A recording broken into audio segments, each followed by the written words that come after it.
So I think we can be moral without religion. And this is about my morality. Abortion is moral. Culture and tradition are not good benchmarks for morality.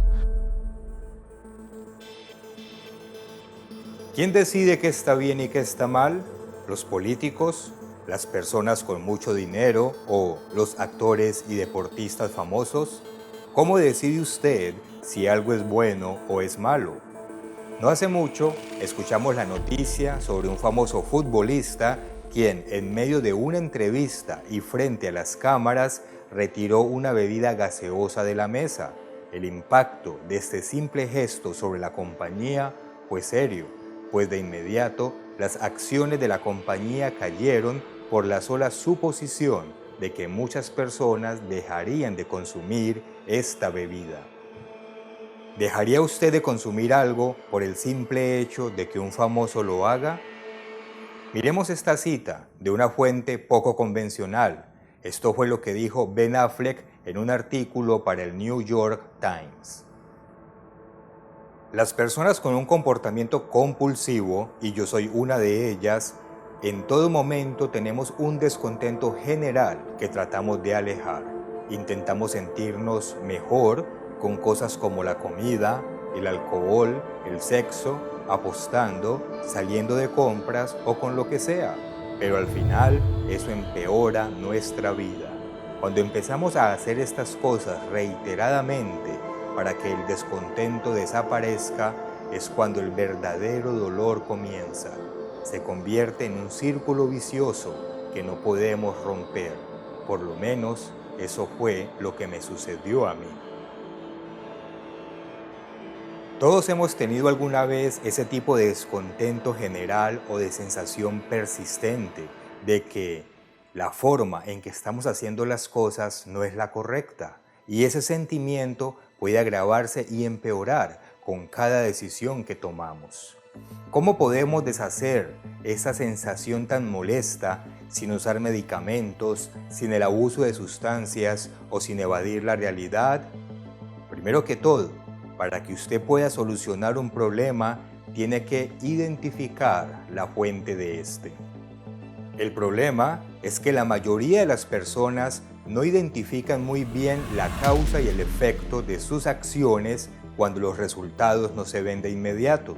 Estoy hablando acerca de cómo mentimos fácilmente por cualquier cosa, o de la constante frustración o enojo que sentimos en nuestras relaciones personales, o también de aquellas decisiones que tienen consecuencias mucho más trágicas, como por ejemplo, conservar o no un bebé. Si no somos capaces de identificar las acciones que están bien y las que están mal, vamos a continuar fallando en la vida. Vamos a experimentar el dolor y la angustia del sufrimiento en nuestras relaciones. La sociedad trata de etiquetar el comportamiento que está bien y que está mal bajo un código moral muy permisivo, pero la verdad es que nuestra cultura social o código moral no son un punto de referencia para determinar lo que está bien o lo que está mal, y esta es la razón. El mundo secular cree que la moralidad es relativa. En otras palabras, es bueno o malo lo que usted crea que es bueno o malo. En el mundo religioso, llámese Islam, cristianismo, hinduismo, etc., cree que la moral está determinada por el Dios en que se cree, o para ser más exactos, por la interpretación del libro o texto que se utiliza. Algunos ateístas como Sam Harris o Richard Dawkins se apoyan en la ciencia para definir los valores humanos, en donde los resultados de nuestras acciones determinan si estas fueron morales o inmorales. Por esta razón, ese malestar en su interior no suele ser el resultado de romper algún código moral de la sociedad, porque no hay un acuerdo universal acerca de lo que es moral. Los secularistas tienen razón al señalar esto. Hoy en día, la mayoría de las personas creen que la moral es personal o está determinada por la sociedad y la definen como un conjunto de normas personales o sociales de buen o mal comportamiento y carácter. Muchas personas creen que la moral puede cambiar de acuerdo con las costumbres individuales o sociales del lugar o según la comunidad religiosa de que se trate. Pero de nuevo, no existe un acuerdo universal acerca de lo que es o no moral. Veamos un ejemplo. Antes de 1962, el acto sexual entre hombres era un delito en todos los estados de los Estados Unidos. Sin embargo, a partir del 2003, pasó a estar protegido como una libertad privada individual, bajo la cláusula del debido proceso de la Constitución de los Estados Unidos. Como vemos, en el transcurso de poco más de una generación, un delito se convirtió en un derecho de libertad protegido.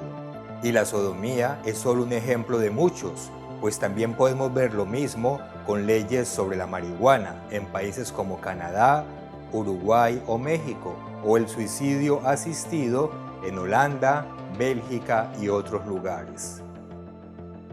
La ciencia tampoco nos da una respuesta que nos satisfaga moralmente sobre lo que está bien o mal. Como muchos sabemos, en la medida en que nuestras acciones niegan la existencia de un Dios real, la ciencia se está convirtiendo en la nueva religión de moda. El problema es que no siempre se puede persuadir a las personas más emotivas de que apliquen la razón y la lógica. Por eso, la ciencia nunca va a prevenir la codicia, los celos, la envidia, la lujuria o el deseo de poder, ni los posteriores conflictos que estas emociones generan hasta llegar a las guerras bélicas. Entonces, falló la inmensa mayoría del mundo secular y religioso en su intento por guiarnos por un camino que nos conduzca a la seguridad emocional, o simplemente no somos capaces de llevarnos bien entre nosotros. ¿Cuál es la respuesta? Todos nosotros, en el mundo de mañana, creemos firmemente que lo correcto debe ser siempre lo correcto y lo incorrecto debe ser siempre lo incorrecto, para todos, y que la moralidad no puede variar y solo puede ser definida por Dios. Hay ciertas acciones y comportamientos que siempre van a provocar daño y dolor. Otros producirán paz y alegría. Va a depender de si nuestros comportamientos siguen o no estas leyes espirituales. Cuando usted sabe muy en el fondo que lo que está haciendo está mal de alguna manera y que causa tristeza o daña a otra persona, la ley que usted está quebrantando, lo sepa o no, es una ley espiritual. El código moral de su sociedad puede que no le impida llevar a cabo acciones que resultan en un daño emocional autoinfligido. De hecho, con frecuencia, la gente suele regirse por el dicho popular: mientras sus acciones no dañen a nadie más, usted es libre de hacer lo que quiera. Pero este es en realidad un razonamiento destructivo y muestra una falta total de cuidado o preocupación por las otras personas. En la Biblia, quebrantar una ley espiritual se define como pecado, y el pecado también lo define la Biblia como la transgresión de las leyes de Dios. La mayoría de los cristianos tradicionales afirman falsamente que las leyes de la Biblia han sido eliminadas y sustituidas por algo parecido a un mantra hippie de aceptación, amor y buena voluntad. Pero eso no es lo que dice el libro en el que está basado el cristianismo verdadero. El cristianismo verdadero ha sido manipulado para que las personas crean eso, y el resto del mundo religioso no está ni siquiera cerca de poner en práctica las leyes espirituales de Dios. Debemos entender que la fuente del bien y del mal no es el individuo ni la sociedad. Esa fuente está determinada desde antes del comienzo de los tiempos. Y si usted decide aprender lo que esa fuente dice que está bien y practica ese bien constantemente, usted va a dejar de sentir ese malestar, angustia o sensación de que está haciendo algo mal. Ya no va a vivir en ignorancia o confusión emocional, ni será manipulado por esos conceptos de falsa moralidad que abundan en el mundo. En lugar de eso, usted va a vivir bajo la perfecta ley de la libertad, leyes que traen verdadera paz, alegría y sosiego a su vida.